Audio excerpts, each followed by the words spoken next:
Burası arkadaşlar o kadar önemli bir yer ki dünya tarihi için. Give me the look. Give me the look. No, gracias. No, gracias. Hiçbir bilgi vereyim size. Larimar diye bir taş var. Kapının enteresanlığına bakın. Şu anda bulunduğumuz cadde dünya tarihini değiştiren fatihlerin gelip seferlerine çıktığı cadde. Burası Kuzey ve Güney Amerika'daki ilk hastane arkadaşlar. Arkadaşlar herkese Dominik Cumhuriyeti'nin başkentinden selamlar. Santo Domingo'dan selamlar. Acayip heyecanlıyım. Size şu anda dünya tarihini inanılmaz boyutlarda değiştirmiş bir caddeden sesleniyorum. Bir sokaktan sesleniyorum. Bu sokak belki de dünya tarihinin en önemli sokaklarından bir tanesi. Neden? Çünkü böyle pick-up'lar geçiyor, hayır ondan değil. Turistler dolaşıyor, onlardan da değil. Onlar muhtemelen nerede dolaştıklarını bile bilmiyorlar. Çünkü rehberler pek anlatmıyorlar buranın ne kadar önemli olduğunu. Ben size derinlemesine anlatmaya çalışacağım. Ben çok heyecanlıyım bu sokakta olduğuma. Neden bu kadar heyecanlısın diyecekler. Şimdi gösteriyorum. Evet, basit bir sokaktan bahsediyoruz. Sokağın ismi ne? Hanımlar Sokağı. Evet, Hanımlar Sokağı olduğu için heyecanlı değilim. Hanımlar Sokağı isminin Hanımlar Sokağı olmasının bir sebebi var. Amerika'yı keşfeden kişi Christoph Kolomb ya da buradaki yerlerin deyimiyle bu okyanusta kaybolmuşken yerliler Kolomb'u buluyorlar. Artık hangi açıdan bakarsanız, yorumlarsanız o kadar. Şimdi bu cadde çok önemli. Calle Las Damas. Kolomb'un oğlunun karısı ve yanındaki arkadaşları akşamüstü hep burada yürüyüşe çıkarlarmış. İsmini oradan alıyor. Ama çok daha önemli bir şey var. Bakın yeni dünyaya, ya şöyle anlatayım size basitçe.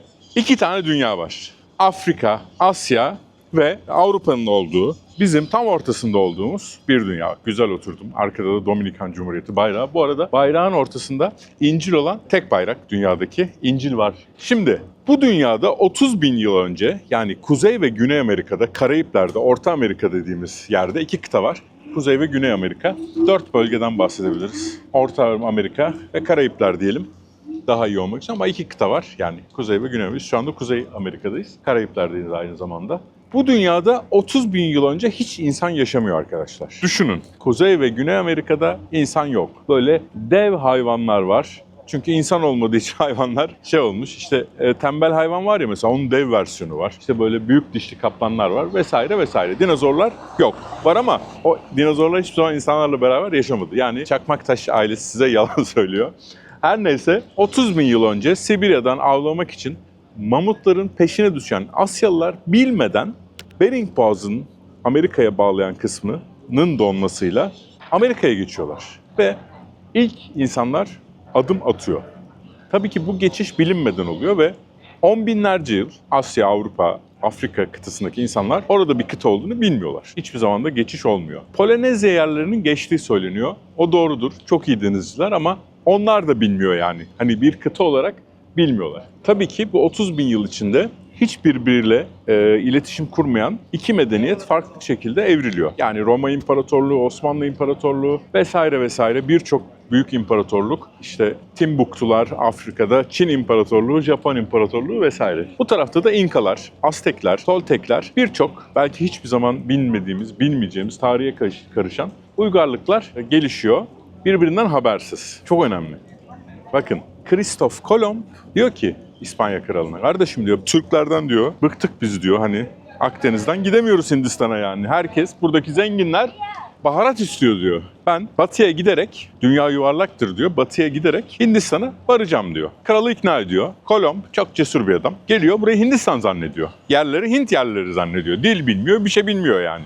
Google Maps de yok o zaman. Sonradan farkına varıyorlar tabii ki. İşte 30 bin yıl boyunca hiç birbirleriyle bağlantısı olmayan bu iki uygarlık Kolomb'un hatası sayesinde bulunuyor. Ama şöyle bir şey var. Hiç birbirleriyle haberleri yok. Bir tanesi çok gelişmiş. Silahları var. Bir tarafta da demiri icat etmemişler daha. Tamam, böyle piramitler yapmış mayalar ama demiri bilmiyorlar yani. Silah farkı var.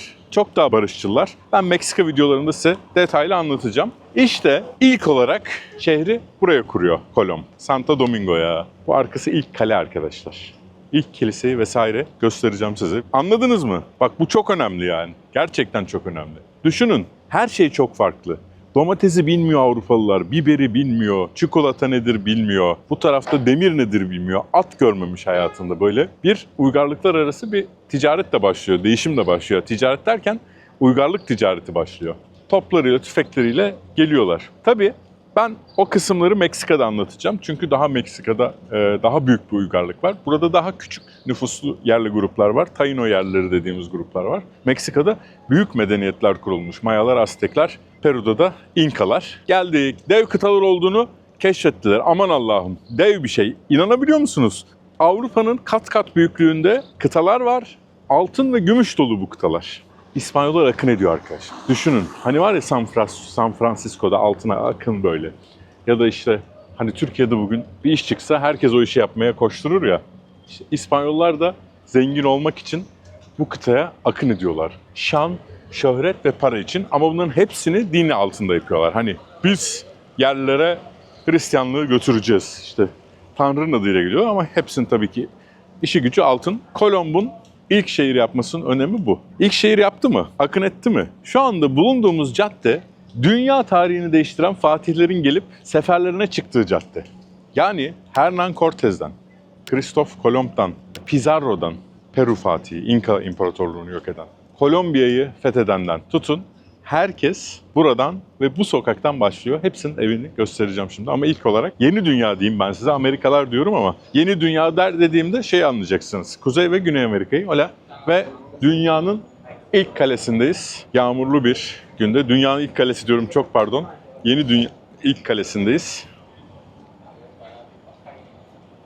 Arkadaşlar biliyorsunuz yıllardır seyahat ediyorum ve tüm gelirlerimizi Darüşşafaka'da depremden zarar görmüş öğrencilere burs olarak veriyoruz. Bu yolculuğumda bana Just English Dil Okulları inanılmaz yardımcı oldu ve hala oluyorlar. O sebeple Just English Dil Okulları'nın Amerika'daki ve Türkiye'deki dil okullarını tercih etmenizi tavsiye edeceğim ve size küçük bir karşılaştırma yapacağım. Dil nasıl öğrenebilirsiniz? Dünyayı gezmek dışında ticarette, iş hayatında İngilizce artık çok önemli. Her şeyden önemli. Peki İngilizceyi nasıl öğrenebilirsiniz? İlk olarak üniversitelerin hazırlık bölümünde öğrenebilirsiniz. Şöyle dönüyorum, arkadaki manzarayı da görün. 600 bin lirayla 2 milyon lira arası öderseniz üniversitelerin hazırlık bölümlerinde İngilizceyi size öğretebilirler. Bunun dışında Just English'te ya da herhangi bir dil kursuna giderseniz 80 bin ila 200 bin lira arasında dil eğitimi alabilirsiniz ya da çocuklarınızı aldırabilirsiniz. Ve üçüncü şıkta şöyle yapay zeka ile öğrenebilirsiniz. Evet, bu da size neredeyse 0 liraya patlar. Tabii ki Just English yapay zeka devrimini görmezden gelmiyor. Aynı zamanda yapay zeka destekli eğitim ile en iyi öğrenme yöntemini sunuyor.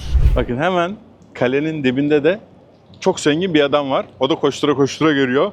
Rodrigo Bastidas. Bu da Kolombiya'yı fetheden adam. Buraya böyle kalenin dibine kocaman evler yapıyor. Burada yaşamaya başlıyor. Tabii gerekli teçhizatı vesaire adamları, askerleri Kolombiya'ya gitmek için burada hazırlıyor. Düşünün, burada hazırlanıyor, buradan çıkıp Kolombiya'yı fethedecek. Kolombiya'ya kimse gitmemiş daha. İnanılmaz. Bu işte kocaman olan şu Rodrigo Bastidas'ın evi. Bayrakta ortasında haç var, mızraklar var. 6 tane. Dios, Patria, Libertad. Özgürlük, vatan, Tanrı. Ortada da İncil var. Bu ağaç çok enteresan bak burada. Şu meyveleri görüyor musunuz? Bunlar yenmiyor ama. Maracas diye bir enstrüman var. Kesin görmüşsünüzdür böyle çık çıkı çık çık çıkı çık çık çıkı çık falan diye. İşte o maracas enstrümanı bundan yapılıyor. Yenmiyor ama. Kaç. Hanımlar Caddesi'ne geri döneceğiz. Sizi geri getireceğim. İşte her şey burada başlıyor. Düşünün 2 kocaman kıta neredeyse tamamen Hristiyan oluyor. Kapının enteresanlığına bakın.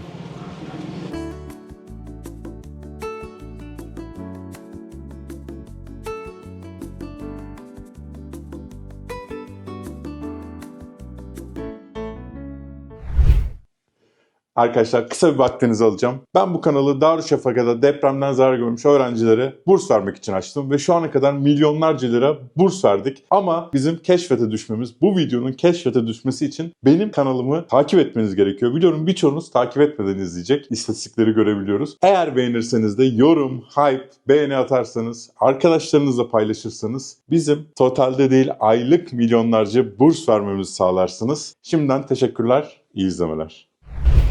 Şimdi trafiğin arasında çok önemli bir yapıya bakıyorsunuz. Ben de çok mutluyum bunu gözlerimle görebildiğim için. İki Amerika kıtasındaki ilk taş evi görüyorsunuz. 1503 yılında yapılmış Casa del Cordon. Karayipler'de kurulan ilk yerleşimler genelde ahşap, palmiye, kerpiç vesaire bu yapılardı. Casa del Cordon ilk taş yapı ama üzerinde bir ip var, görüyor musunuz? Çok enteresan bir. Merhaba, Türk müsünüz? Nasılsınız? Böyle o kadar hızlı konuşuyor ki beyefendi. Ben İspanyol mu Türk mü diye şey yaptım. Çekiyorum, sıkıntı var mı? YouTube'u çekiyordum ya. Burada mı yaşıyorsunuz? Evet. Aa, çok güzel. Şeyi tanırsınız o zaman. Mehmet'e. Caner mi?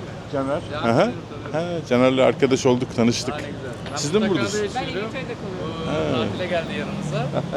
Murat abi de burada yaşıyor. Tatile Çok güzel. Ben de bu ilk taş evi anlatıyordum YouTube için. Aa, ne güzel. Neymiş burası ben de bilmiyorum aslında. Burası Bakayım. Amerika'daki, yani iki Amerika kıtasındaki ilk taş yapı. Casa del Cordon deniyor. İp, bu Fransisken rahipleri var ya, hani böyle cübbeyle gezen, fakirlik öven falan biraz. Onların işte cübbelerine taktıkları ipi sembolize Onu ediyor. sembolize ediyor. Hı hı. O kordon ismi oradan geliyor zaten. Evet evet, Bak, kordon öğrenmiş evi. oluyoruz aslında. Biz sahibi oluyoruz yani. İşte Siz tüm dünyayı mı gezdiniz? evet evet. Hı hı. Buraya nereden geldiniz? Buraya Virgin Adaları'ndan geldim. Aa, aşağıdan yine yakın Hı yerden hı. geldik. Virgin Yarın o Adaları. taraflara doğru Porto gideceğiz. Rico San Virgin Martin'e Adaları. gideceğiz. Ha, San Martin. Yarın birkaç gün San tatile Martin'e gideceğiz, şey oradan gerek değil mi? geleceğiz. Schengen lazım. Schengen lazım. Hı hı. San Martin. Porto Hollanda Rico'da galiba. yaşıyordum ben zaten. Hollanda ile Fransa paylaşıyor orayı. Ben zaten 3 sene Porto Rico'da yaşadım. O taraflar Senin çok kanalın güzeldi. ismi. Ha, onu Fatih yazalım. Koparan. Onu yazalım. Ben Porto Rico'da Ha? kaldım ya. Bizim oralarda gezmişsin. Ha Ne evet, güzel. tarihini anlattım Porto Keşke önce Rico'nun ya. tanışsaydık seni, birkaç şey yönlendirdim orada. Buralardayım ya. Punta Yine. Cana'ya gelirsen Tamam. ben takip ederim, görürüm zaten. Tamam, Punta Cana'ya Caner. gelirsen yazarım sana. Ama ben biraz geç paylaşıyorum doğal Punta olarak. Cana'ya mutlaka o tarafta gidecek Tamam. misin? Las Terrenos'a falan in. Belki gelirim yani. Hani bir hikaye bulursam Tabii. çekecek. Punta Cana biraz daha turistik ya. Evet, Sahiller evet. falan Gelirim. daha La hareketli. Romana'ya kesin git o zaman. Ne var orada? La Romana'da oldukça iyi gezeceğin, tanıtacağın güzel gezeceğin, yerler var. daha Bir natural. kere buranın en iyi plajları orada. Ha, okey, tamam, süper. Çok güzel. Ben Virgin Adaları'nda doydum biraz plaja ama. Virgin Island. Acun Biraz Medya da medya orada. orada. Ha, orada mı? Orada herhangi bir yere git, onlar seni güzel karşılarlar yani. Ha, Çok direkt zaten. misafirperverlerdir yani. Eyvallah. Ya bir yerden Türk geldiği zaman. Tamam, süper. Ben de Görüşürüz. buranın tarihini anlatıyorum. Tamam, devam et, görüşürüz. Bayağı ilginç bilgiler var yani. İyi tatiller. Görüşürüz. Valla Türkler her yerde. Nasıl ama? Evet. Tabii bu gotik bir yapı arkadaşlar. Bu da Franciscan Order'ın ipini temsil ediyor. Bu başlangıçta İspanyol bir yönetici için yapılıyor. Tabii çok zengin. Şehrin merkezindeyiz. Kolomb'un seferlerine katılan ilk fatihlerden bir tanesi. Jamaika ve Yucatan, Meksika, Yucatan bölgesini yönetiyor. Çok önemli bir bina. Acaba şu anda ne? Bakalım. Hola. ¿Cómo está? Bienvenido. Ah, sí. Es museo? Yes, it's a museum. Ah, it's a museum. Yes. But what to use it for? This information for here. Okay. Okay. Can I It's just... appointment for the day again. Oh, so it's like museum. It's the first stone building here, right? Yes. Yes. So house. Thank you very much guys. Thank you. Her şeyde paraya çevirmişsiniz ya. Şey çok hoş. Mimarisindeki o Fransisken ipinin kullanılması. Bu arada Türkler gelince biraz bölündü lafım. Şimdi bu Fransiskan rahiplerinin ipinde 3 düğüm bulunuyor arkadaşlar. Bu fakirliği, itaati ve bekareti sembolize ediyor. Yani ben de ancak fakirlik kısmı olabilirdi. Bekaret zor. Evet, bu caddenin ismi de Isabel la Católica sokağı. Şimdi Christoph Kolomb biliyorsunuz efsane bir isim. Amerika'yı keşfeden kişi ama Hindistan'a gideceğim diye yola çıkıyor. Yani öyle sanıyor. Eğer ki diyor dolaşırsam diyor, batıya doğru gidersem diyor Hindistan'a ulaşırım. Yani buralarda bir kıta olduğunun farkında değiller. Hiç kimse bilmiyor. Başka insanların olduğunu bilmiyorlar. Ve buraya geliyor. Yanlışlıkla Amerika kıtasını keşfediyor. Tabi buradaki insanlar, Amerikalı yerliler vesaire şey diyorlar. Biz Christoph Kolomb'u denizde kaybolmuş halde bulduk. O bizi keşfetmedi diyorlar. Aslında doğru olan ilk olarak keşfeden de o değil. Bugünkü Newfoundland adası Kanada'da ilk Vikingler ayak basıyor. Orası da Kuzey Amerika'da, aslında Kolomb değil. Ama bilinçli olarak ilk gelenler İspanyollar diyelim. Sonra anlıyorlar tabii başka bir kıta olduğunu. Cristobal Colon bunun İspanyolcası arkadaşlar. Cristobal Colon. Biz Türkçe'de Christoph Kolomb diyoruz. İngilizcesi Christopher Columbus. Herkes ismini başka söylüyor adamın. Bu oğlunun sarayı. Christoph Kolomb tutuklanıyor ve İspanya'ya gidiyor. İşte yerlilere işkence yaptığı, yolsuzluk yaptığı için vesaire vesaire bir sürü sebeplerle tutuklanıyor. Sonra yıllar sonra oğlu geliyor ve bu sarayı yaptırıyor, vali olarak geliyor. O da oğlunun sarayı, yani burayı oğlu da yönetiyor. Kardeşi de geliyor. Bu şehri kuran zaten kardeşi, şimdi onu da göstereceğim ben size. Oğlunun ismi de Diego Columbus. Bu saray, yani Viceroy, vali olarak diyelim, geliyor ve bu sarayı kuruyor. Burası arkadaşlar o kadar önemli bir yer ki, o kadar önemli bir yer ki dünya tarihi için şu yürüdüğümüz sokaklar inanılmaz önemli. Tabii bunların bir diktatörü var, Trujillo diye. O Trujillo, burası bir nehir. Karayip Denizi'ne çıkıyor. Açılan geniş bir nehir. Burayı dolduruyor aslında, sarayı direkt olarak denize bakıyor. Burada zamanında yürüdüğünüzü düşünün. Yok edilmiş Taino yerleri. Korkarak bakıyorlar İspanyolların silahlarına. Çünkü vahşi bir halk değil Taino yerleri. Barışçıl bir halk. İspanyollar böyle kocaman adamlar. Kızıl sakallı, sarışın, işte mavi gözlüsü var, sarışını var. Ama çok iriler Taino yerlerine göre. Taino yerleri için mavi gözlü ya da kızıl sakallı vesaire olmak çok acayip bir durum. Hiç görmedikleri. Evet, burada yine İspanyolların topları var.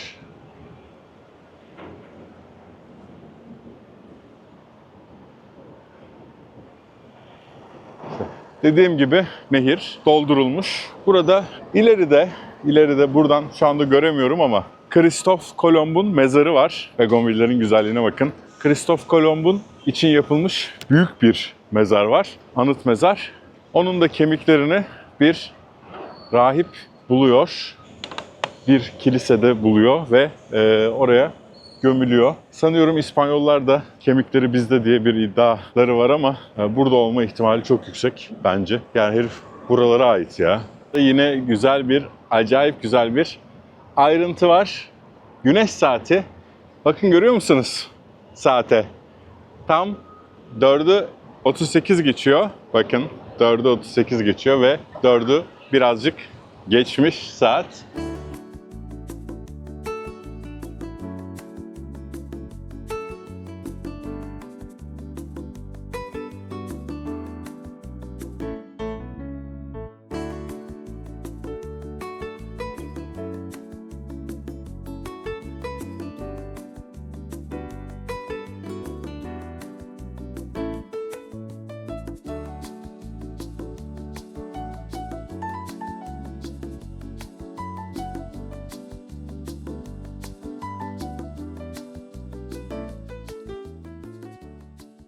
Acayip uzun bir millet, Dominikan Cumhuriyetliler.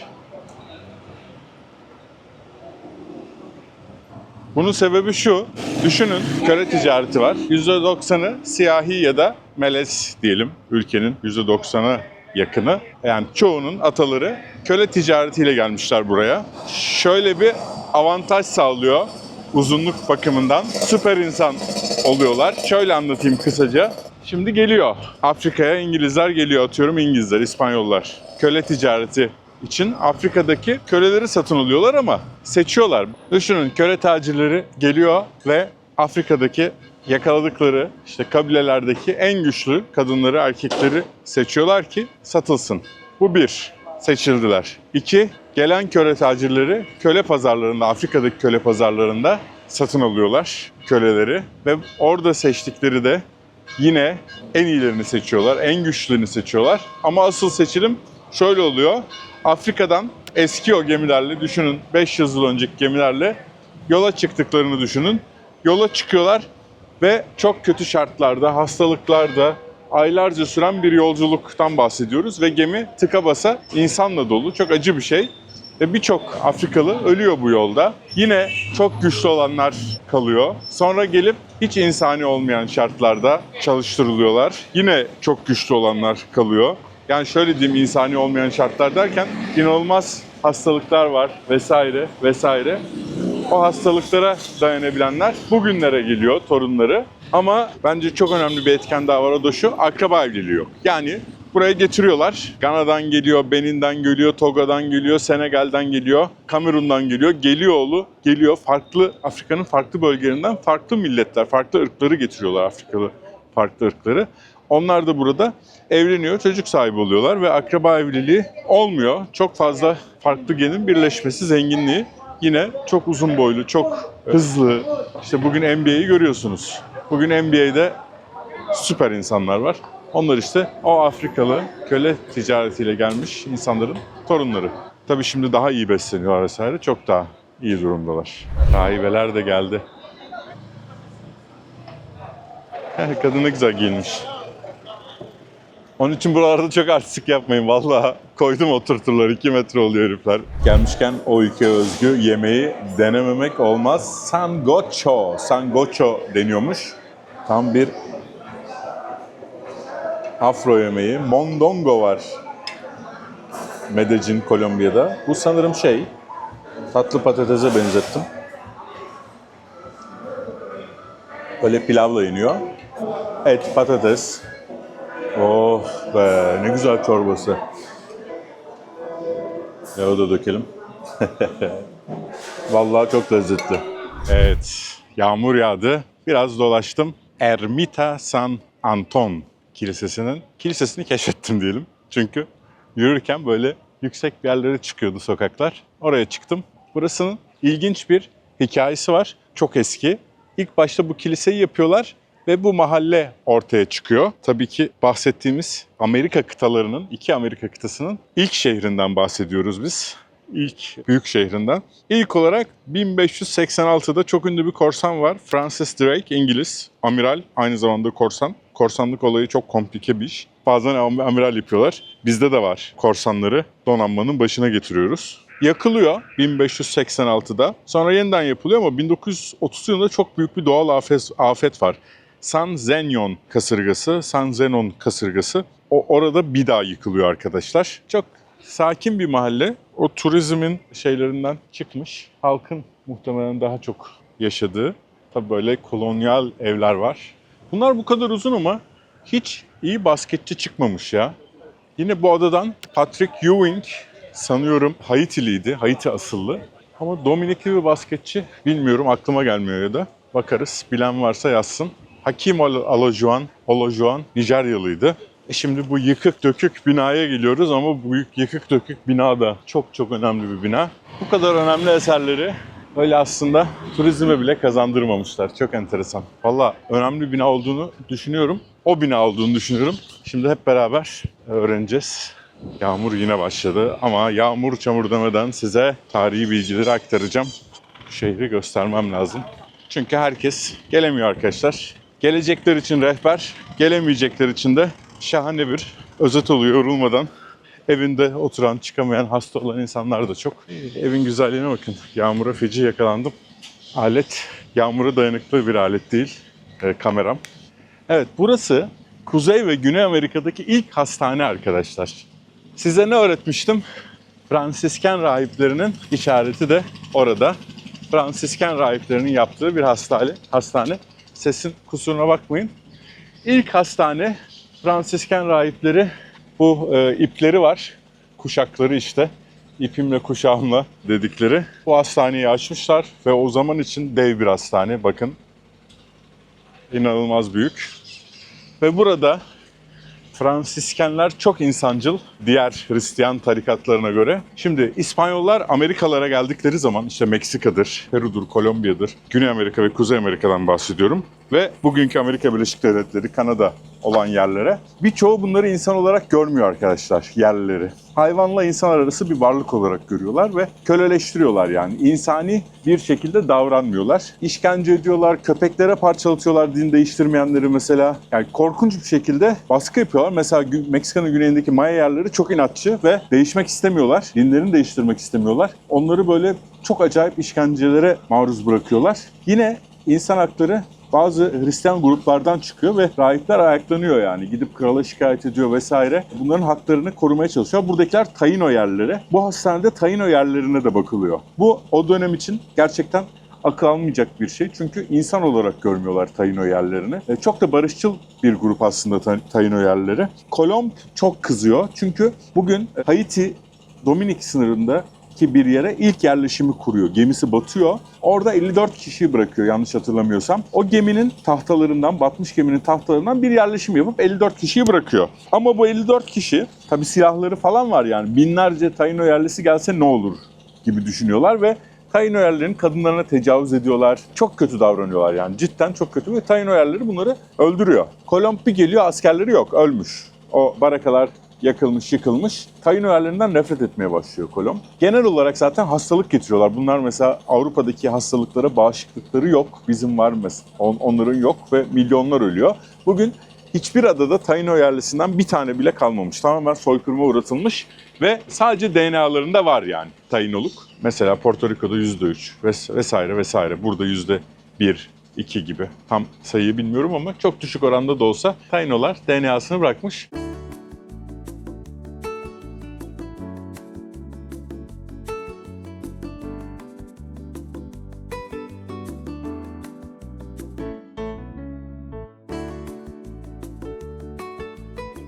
Arkada inşaat var ama bu sokağı göstermem lazım. Burası Baba filmini biliyorsunuz, Godfather. Orada Küba diye geçiyor. Bu sokakta geçiyor aslında. Dominik Cumhuriyeti'nde geçiyor ama burayı Küba diye işte. Küba'da tabii o dönem sıkıntı var muhtemelen. Giremiyorlar ve Küba diye bu sokakta çekmişler Godfather 2'nin Küba bölümünü. Bilmiyorum artık çok değişmiş midir? 39 asker bırakıyor. Ben 43 diye hatırlamışım. 39 asker bırakıyor. İşte La Navidad diye bir kale yapıyor. Geminin tahtalarını kullanarak. Bu ilk koloni ama bir şehir değil. İlk şehir burası. Yani Avrupa'yı bir şehir. Amerika kıtasındaki 2 kıtayı da sayarsak.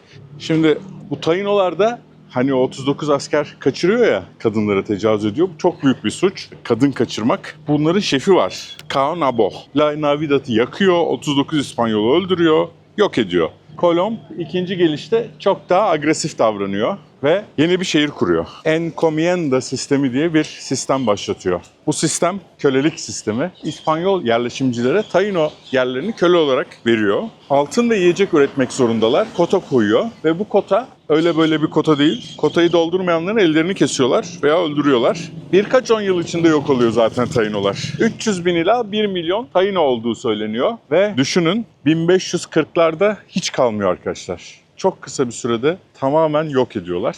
Ya zaten şöyle bir olay var. Tainolar ufak tefek barışçıl insanlar, çalışamıyorlar. Çok fazla yük altında, sıcakta çalışamıyorlar böyle. Güçsüzler, küçükler. Onun için Afrika'dan köle getiriyorlar. Şu anda dünya tarihinin en önemli yerlerini geziyoruz. Avrupa'ya zenginliğin nasıl taşındığını anlamanız için çok çok önemli bu ada. Eğer Güney ve Kuzey Amerika kıtası keşfedilmeseydi Avrupa bugünkü zenginliğinde olamazdı. Buradaki tüm altını, gümüşü, her şeyi taşıdılar. Of! Gördünüz mü papağanları? O bahsettiğim papağanlar üstüme. Çok güzel. Burası arkadaşlar Amerikalıların ilk taş kilisesi. İlk taş katedrale gideceğiz. Bu ilk taş kilisesi. Ne kadar büyük. Burası hastane olarak da kullanılmış. Bu inşa edilirken buradaki yerlileri hayal edebiliyor musunuz? İnanılır gibi değil. Hayatlarında at görmemişler. Birçok şeyi hiç görmemişler. Silah, tüfek, demir bilmiyorlar. Evet arkadaşlar, bu arada size yanlış bilgi verdim. Hemen araştırıp düzelttim bilgimi. Size gösterdiğim ilk hastane dediğim yer, o hani Fransisken hastanesi var ya, orası bir manastır olarak kurulmuş. Fransisken manastır olarak kurulmuş ve İçinde hastane de barındırıyormuş doğal olarak. Ama ilk hastane burasıymış. İlk taş kilise de burası. Orada ilk katedral değil, ilk katedrale gideceğiz. Hala kullanımda. Yani o Fransisken manastır Amerikalardaki ilk manastır ama ilk hastane değilmiş. İçinde hastane olduğu için böyle bir karışıklık yaşanıyormuş. Ama direkt olarak hastane olarak yapılan yer burasıymış. Kilise aynı zamanda. Orası da manastır. Allah ben bilemiyorum artık. Burada tartışmalı bana. Bana öyle dediler. Hani şey var ya, var dendi, bana var dediler diye. Zaten o hemen direkt sokağın ucunda, direkt sokağın diğer ucunda.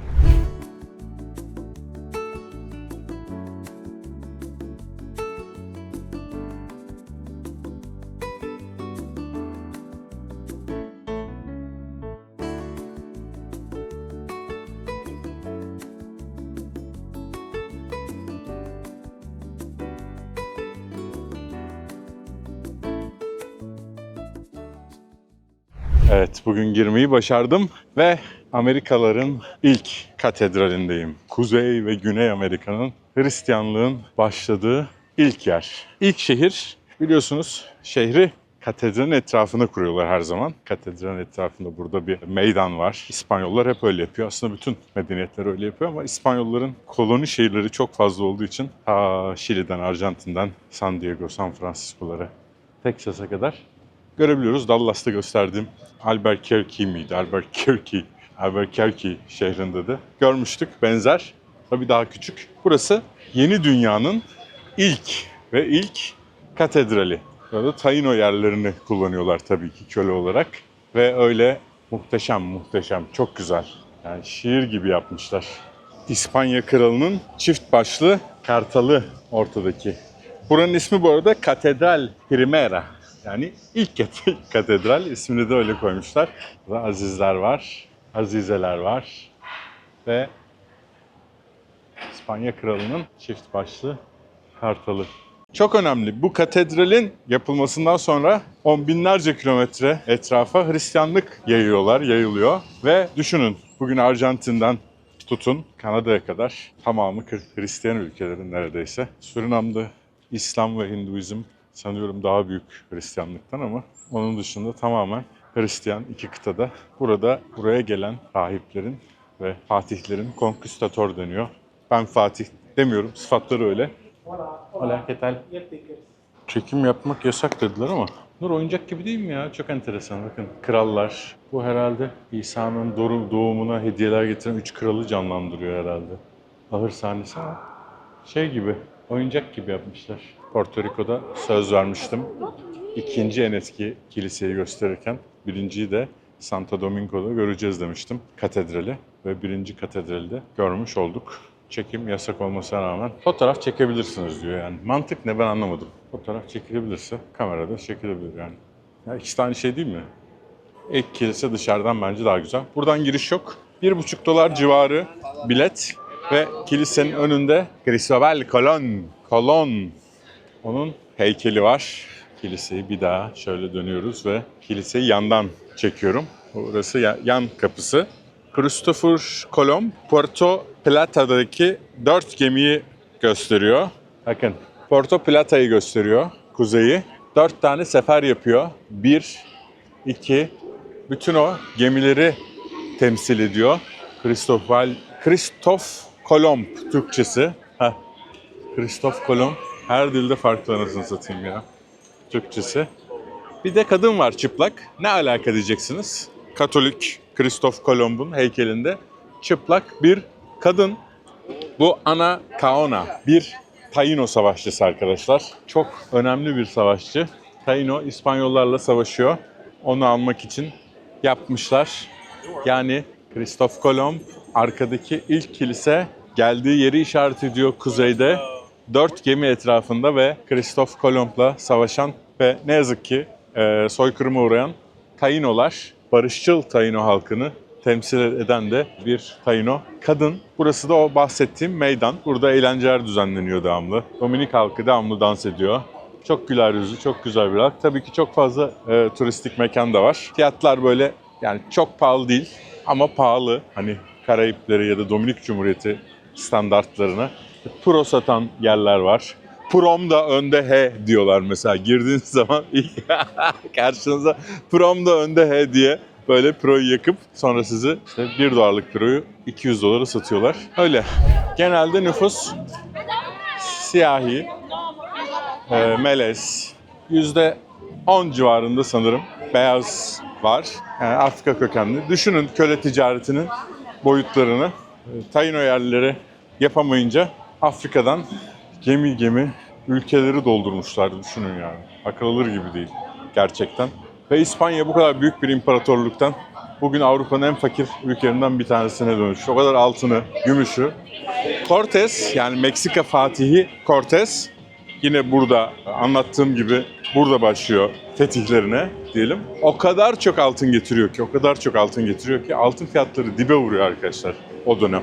Gümüş, altın fiyatları dibe vuruyor. Yani gemilerce altın, gümüş götürüyorlar buradan. Buranın yerleri bilmiyorlar zaten altına bir değer biçmiyorlar çok fazla. Yani öyle bizim biçtiğimiz değeri biçmiyorlar. Daha çok işte Meksikalılar için söyleyeyim, kakao taneleri, kuş tüyleri, yeşim taşı çok değerli. No money. Kevendes. Trata de blanca. Yo vendo personas. Sí, está bien. Give me the look. Give me the look. No, gracias. No, gracias. No money. No money. Sí, yo sé. No problema. No money, no honey, My name. no wife, no life. 11, número 11. Don't- My house, número Ah. 11. Nacido. Pezenge denk geldik ya yürürken. Ne güzel binalar yapmışlar. O binada doğdum diyor, ben diyor çocukluğumdan beri. Bakın burada geçerken gördüm bir matbaa var. Hala o şekilde işliyor mu matbaalar? Çok şaşırdım ya. ¿Puedo ver?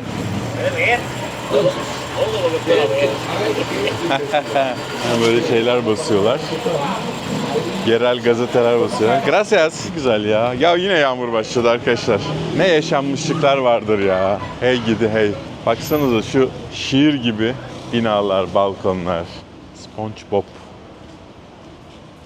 Evet, yağmur dindi ve Hanımlar Sokağı'na, Hanımlar Caddesi'ne tekrar gidiyoruz. Orayı anlatmam gerekiyor size. Tabii onun öncesinde bu şehir ilk olarak yine Kolomb'un kardeşi tarafından, aslında burada değil, karşıya kuruluyor. Nehrin karşısına kuruluyor. Şimdi size göstereceğim. Kristof Kolomb'un kardeşi. Ailece çökmüşler. Evet, şu beyaz bina var ya, Bona. Bona diye bir gemi var. Adem Bona. Kardeşimize de selam olsun. Bakın. O geminin arkasındaki beyaz bina buraya şehrin ilk kurulduğu hali. İlk olarak oraya kuruluyor. Ama fırtınalarla, kasırgalarla falan o şehir dağılınca bu tarafa yapıyorlar şehri. Arkadaşlar burası bir Jesuit kilisesi. Jesuit rahipleri tarafından yapılan kilise ama 1500'lerde bir dönem İspanya kralı bütün İspanyol İmparatorluğu topraklarından kovuyor Jesuit rahiplerini ve bu kilise fabrika olarak kullanılıyor vesaire vesaire. Bugüne kadar geliyor. Bugün burada bir anıt mezarlık olarak Haiti'ye karşı yapılan savaşın şehitlerini içinde barındırıyor. Ve birçok o savaşta kahramanlık göstermiş kişiler bu kilisede bulunuyor. Sanıyorum ilk Cumhurbaşkanı Santana da bu kilisenin içinde. Santana'yı biz Santana deyince aklımıza şey geliyor ama şarkıcı buranın Cumhurbaşkanlarından bir tanesi. Çok şanslı bir şekilde bayrak devir törenine denk geldik ve neredeyse tek kişiyim bu kadar yakınız ya.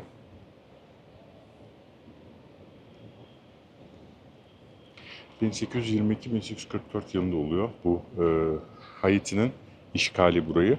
Dediğim gibi öncesinde Jesuitlerin muhteşem bir kilisesi. Çok güzel.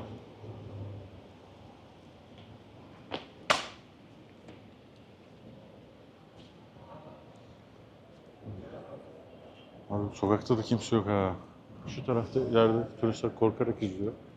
Ben de diplerine kadar girdim ama yani yasak da yok.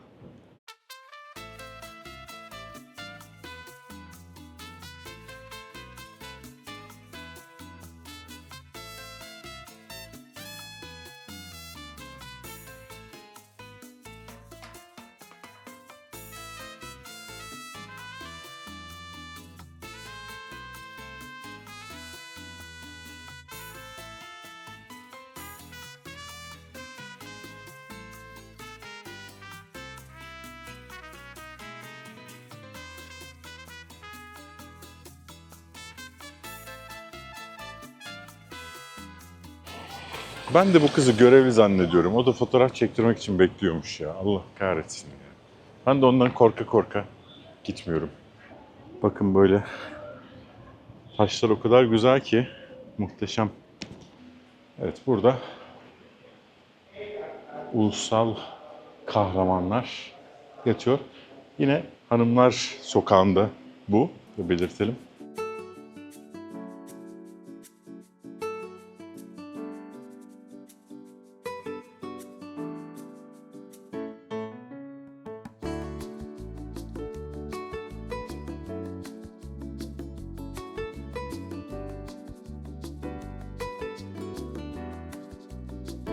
Sönmeyen ateş. Az Avrupa ülkelerinde ama genelde bugün Rusya'da Sovyetler Birliği geleneği olarak görebilirsiniz. Evet, kilise değil bugün. Tabii ki kilise değil derken burada gelip dua edenler de vardır. Sonuçta kilise olarak yapılmış. Evet, yeni dünyanın burada kurulduğunu, İspanya'dan ya da Avrupa'dan akın akın gelen zenginlerin, maceracıların, rahiplerin tabii ki dini yaymak için buraya koşturduklarını biliyoruz. Bu sokak çok büyük isimleri ağırlıyor. Ben büyük derken övmüyorum arkadaşlar. Bunlar soykırım da yapmış ama tarih için çok önemli kişiler bu arada. Şu gördüğünüz bakın procu olan ev mesela kimin evi? Hernan Cortez'in arkadaşlar. Meksika'yı fetheden küçücük bir askeri tabur mu diyelim, taburla tüm Aztek İmparatorluğunu yok eden Hernan Cortez'in yaşadığı ev arkadaşlar. Bugün içinde puro satılıyor. Hola. Gracias. ¿Sabías que esta es la casa de Hernán Cortés? Sí, ¿no? No sé. Ah, ¿tú sabes Hernán Cortés? ¿No? Nunca escuchaste. No. Sí, es casa de Hernán Cortés. Es conquistador de México. No sabía. Muchas gracias. Hadi. Mesela kız bilmiyor. Hernán Cortez'i duymamış mesela. Ama Hernán Cortés fakirlik için de ölüyor ve ününü tekrar kazanmak için Türklerle, Osmanlı'yla savaşıyor ve kaybediyor. Cezayir Savaşı mı diyelim, altı yazacağım ben orijinal halini. İspanyol kralına böyle mektuplar yazıyor. Diyor ki ben size diyor İspanyol İmparatorluğunu işte 5 katına çıkardım diyor. Gerçekten de yani böyle inanılmaz topraklar fetheden bir herif. Gemileri falan yakıyor böyle. Hani geri dönemeyelim diye, dönemesin askerler diye. Dönme umudunu kesmek için işte Aztek İmparatorunu esir alıyor. Ona istediğini yaptırıyor vesaire vesaire. Sonra Aztek İmparatorunu öldürüyor. Aztekler. Bu arada Aztek değil isimleri. Meşika ama 1970'lerde Amerikalı proflar Aztek diyorlar. Çünkü Meşikalar Aslan diye böyle bir mitolojik yerden geldiğini iddia ediyor. Meşikalar yani bizim Aztek dediklerimiz. Zaten Meksika ismi de onlardan geliyor, Meşika. Aztek mitolojisindeki kaktüs, yılan, işte kartal ağzında yılan tutan kartal da o mitolojinin bayraklaşmış hali bugün. Bu Hernán Cortés sonra bu binada arkadaşlar bakın hemen evinin yanında burada da tutuklu olarak kalıyor. Bakın muhtemelen bunlar da bilmiyor. Bu kapalı evde Hernán Cortés tutuklu olarak kalıyor. Yani Kolombiya Fatih'ini gösterdik. Kolomb'un oğlu, kardeşi hepsi. Hola, ¿qué tal? ¿Qué tal? Hola. Bien, bien, gracias. Gracias.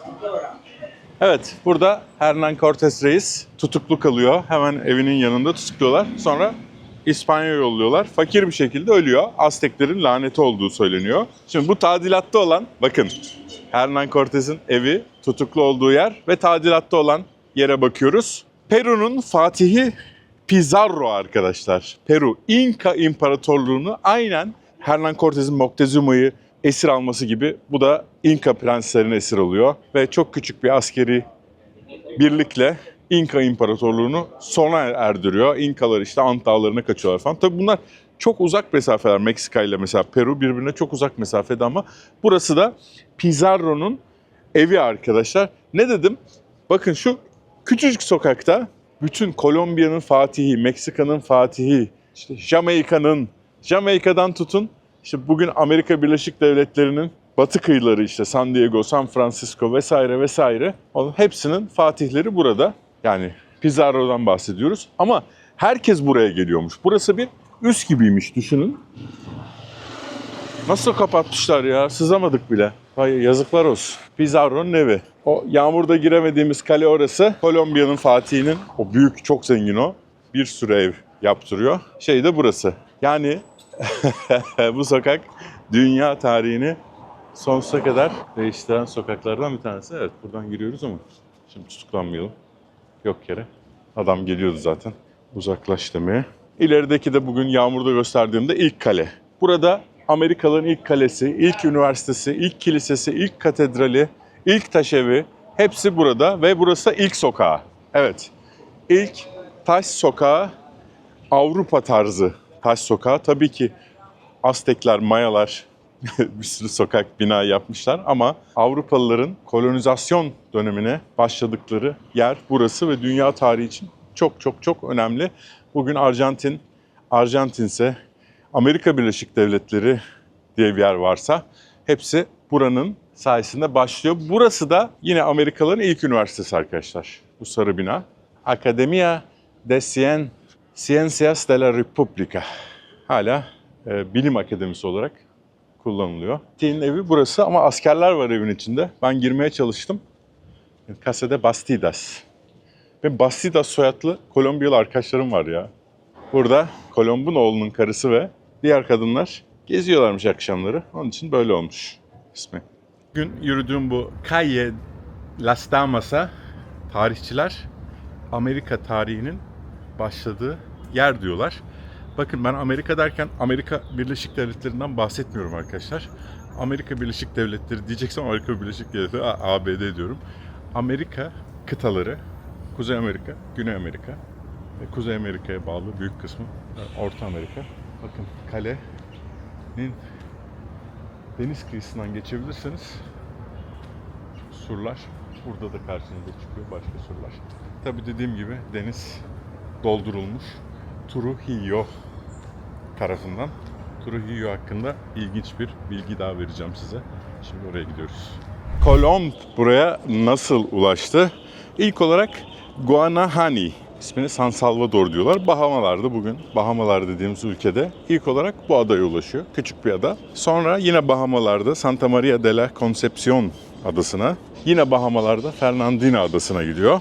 Crooked Islands'taki yine Bahamalar'da Isabela adasına gidiyor. Tabii bu isimleri de onlar koyuyorlar. Sonra Küba, Juana'ya, sonra da Hispaniola'ya. Şimdi Hispaniola dediğimiz bu ada bugün ikiye bölünmüş durumda. Batısı Haiti, doğusu Dominik Cumhuriyeti. Batısı Haiti Fransızca konuşuyor. Hiçbir bilgi vereyim size. Larimar diye bir taş var. Sadece bu adadan çıkıyor. Sadece bu adadan çıkan Larimar taşı. Amber madenleri var. Ama hem Larimar'ın hem de amberin hem de bu tarz yerlere gidiyorsanız, turistik yerlere gidiyorsanız hiç tavsiye etmem.